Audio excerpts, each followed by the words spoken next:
She said it would be a quick business trip. Just 2 days at a conference in Miami. No big deal, she added casually as she folded clothes into her suitcase. But something in the way she avoided my gaze, the slight hesitation before she kissed me goodbye, it all felt too polished, too rehearsed. Off, somehow. I wanted to believe her. After all, we've been married for years, built a life filled with routines, habits, memories. But lately, there had been a shift. She was constantly glued to her phone, holding it like it held state secrets. Her smartwatch buzzed all day, and every time she glanced at it, she'd turn her body away from me, shielding the screen like a teenager hiding text from a parent. The closeness we once shared was slipping away, replaced by vague answers and emotional distance. I said nothing. Not yet. I needed something solid. No suspicions, no theories. Just undeniable proof. She told me her flight was early Thursday. I hugged her tight, smiled, and told her I'd miss her. On the surface, I stayed composed. But deep inside, I had already set everything in motion. Her name is Madison, and she thought she was clever. What she forgot was that several months ago, I helped her connect her smartwatch to our home network. It was meant to sync playlists and workouts between devices. She never gave it another thought. But I never forgot. The night she left, I stayed up late, quietly tracking her smartwatch data from my laptop. At 11 p.m., her heart rate jumped. Strange for someone who should have been asleep in a hotel room. Then came more movement at 3 a.m. But the final blow was a location ping, and it wasn't a hotel. In fact, it wasn't even in Miami. That's when everything became crystal clear. This wasn't a business trip. It was something else entirely. We were supposed to spend that weekend visiting her family to celebrate her father's retirement. She canceled last minute, saying work came up. I told her parents I'd still come alone. They were disappointed, especially her dad. He'd always treated me like his own son. What hurt the most was knowing where she really was while he waited for his daughter. Her parents had a smart TV in their living room, the same brand as her smartwatch, fully compatible. And because of our shared cloud setup, I still had remote access to her device's content. I arrived at the party, greeted everyone with a smile, shook hands, made small talk with her mother. Then I waited. Midway through dinner, her father stood up to give a speech. The room was warm, full of laughter and happy chatter. That's when I rose and told the group that Madison had a surprise, a special message she wanted to share with everyone. Her mother clapped, excited. I took out my phone, opened the Cloud Sync app, and tapped the screen mirroring option. The television lit up.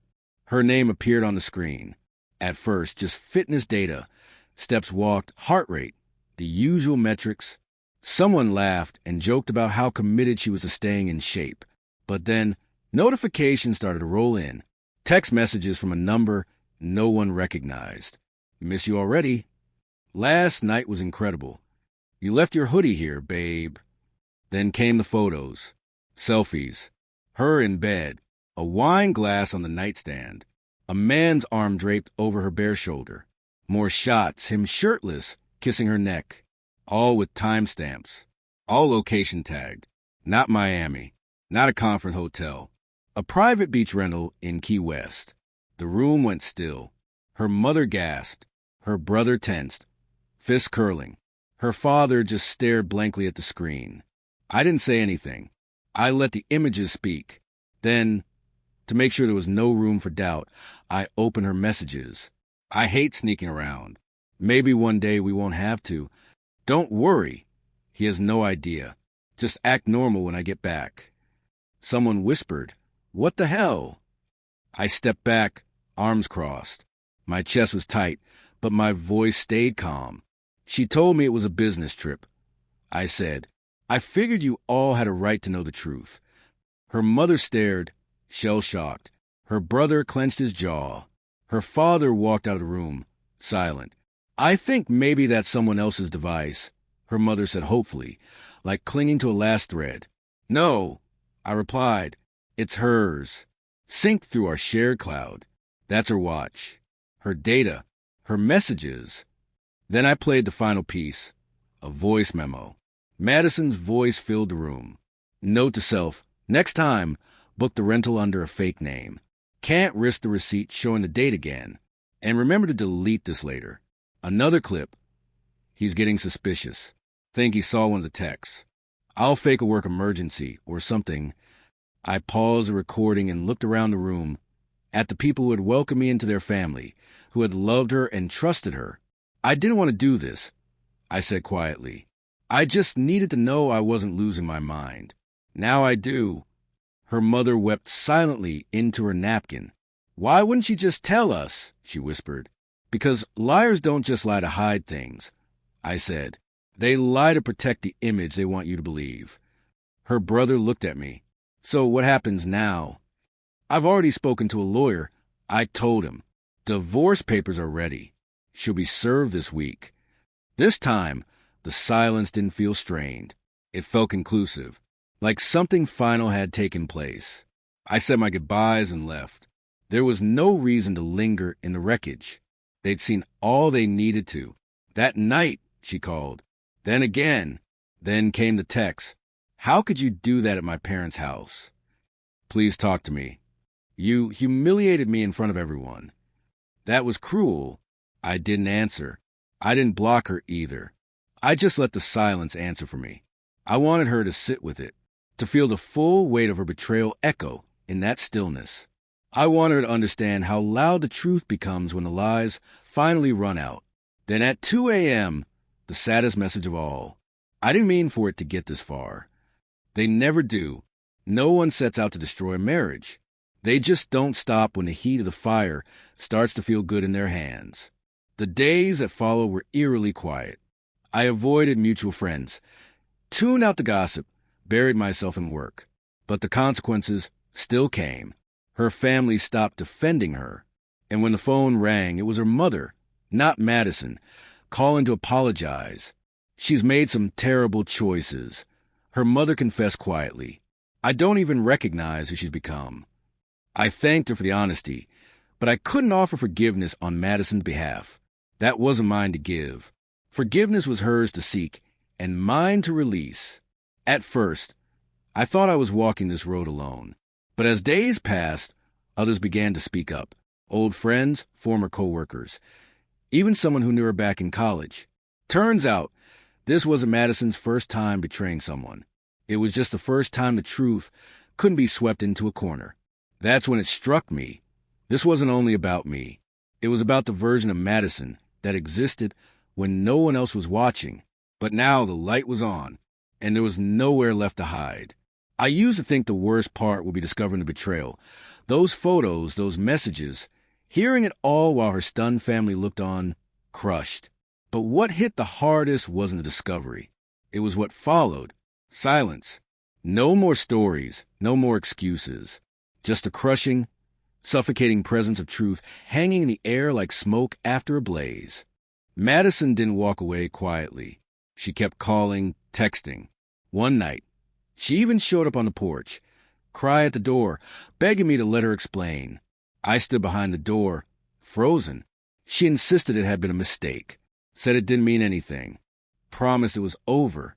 She claimed she wanted to repair what was broken, but not us, not the relationship. She just wanted to salvage the image she'd worked so hard to protect. I stayed silent. Eventually, she left. From the upstairs window, I watched her sit in her car alone, waiting, hoping I'd come out. I didn't. That night was the last time I ever saw her. But it wasn't the end. Later, I found out the man in those photos was named Tyler, a colleague from a different branch. I pieced it together after spotting his name in a shared, hidden photo folder. Someone who'd worked with him told me Tyler had a reputation for being flirty, but this time his charm had done real damage. I never had to confront him. A short video from a party surfaced online. It spread quickly. People figured it out themselves. Madison's cousin posted a vague quote about betrayal, and in a matter of hours, everything unraveled. The illusion she'd carefully constructed collapsed. Friends stopped calling. Her family went quiet. Even her biggest offenders vanished without a word. Then her dad sent me an email. It was brief, just a few lines. He thanked me for the dignity I showed through everything. Said he was devastated. but appreciated the way I'd handled it all. I didn't expect that message, but it meant more than I could explain. A reminder that truth, even in ruins, still holds weight. Meanwhile, I was rebuilding. I packed her things, not out of anger, but because it was time. When she texted to ask where her stuff was, I simply sent her the address of the storage unit and the access code. No extra words, just what was fair. Real healing didn't come from closure. It came from rediscovery. I laced up my running shoes again. I joined a local photography group I'd always meant to try. I reconnected with friends I hadn't seen in years. Each little step helped me recover the parts of myself I hadn't even realized I'd given up. One weekend, I drove out to the coast, alone. No phone, no distractions. Just me and the rhythm of the ocean. I sat there for hours, inhaling something I hadn't felt in a very long time. Peace. Not the kind you fake to get through a hard day. The real kind. The kind that fills your lungs after you've been drowning for too long. That's when it hit me. Madison hadn't broken me. She'd simply revealed herself. And though that realization stung, it brought something I hadn't expected, clarity. And with it, freedom. I started writing. Not just about the pain, but about the lessons I was learning. Over time, I realized I wasn't writing about heartbreak. I was chronicling a comeback. Not to hurt her. Not to prove anything to anyone.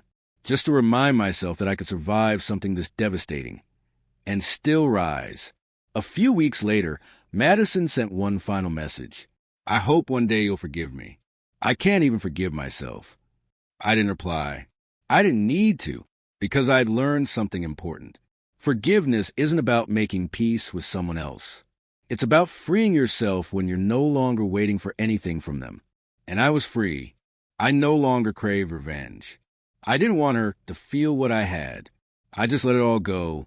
The anger, the resentment, it all dissolved. What remained was space. Space between who we had been and who I was becoming. The divorce finalized quietly. No court drama. No battles. She didn't contest a thing. Maybe it was guilt. Maybe she just wanted to vanish. Either way, I signed the papers and walked out of that chapter feeling lighter than I had in years. What she did taught me one vital truth. Without honesty, love can't stand. It's like building a home on sand. It might look solid, but it'll crumble the moment the ground shifts. Once the dust cleared, I surrounded myself with people who made me feel grounded. My brother and I grew close again. He'd always had doubts about Madison, but had stayed silent out of respect. Now, we shared burgers and watched football on the weekends. Just a simple, steady life. Some friends nudged me to start dating again. But I wasn't in a rush. I wasn't trying to fill an empty space. I was learning who I was, what kind of loyalty I needed moving forward. Then one night, I ended up at a small rooftop gathering. Nothing extravagant, just music, relaxed conversation, a soft breeze. That's where I met Claire. It wasn't some fairy tale spark or cinematic moment. It was an easy, genuine conversation. We talked about cameras, cringeworthy movies, and how even good people sometimes mess up badly. I didn't tell her my story right away. But when I finally did weeks later, she didn't flinch. She just said, "You deserve better." That was it. No dramatics. Just quiet understanding. That's when it clicked. Healing doesn't come from someone else's guilt. It comes from you, from rising above the wreckage, from proving to yourself that you're still standing. I don't know where Madison is now. I don't think about whether she regrets it or not. That's not mine to carry. She made her choices. I made mine. But I'll say this. When you let someone show their true self, let them reveal it all through their own words, in front of people they thought would never know, that's real justice. Not because you shouted it from the rooftops, not because you tried to ruin them, but because you stopped protecting their mask. And let the truth speak for itself. And the truth, it always gets louder the moment you stop burying it. So if you've been lied to, cheated on, or made to question your instincts, hear me clearly. You're not broken. You're not foolish. You gave your heart to someone unworthy. But that love, that care, that's still yours. And when you give it to someone who deserves it, or use it to rebuild yourself piece by piece, you start something powerful. You begin again,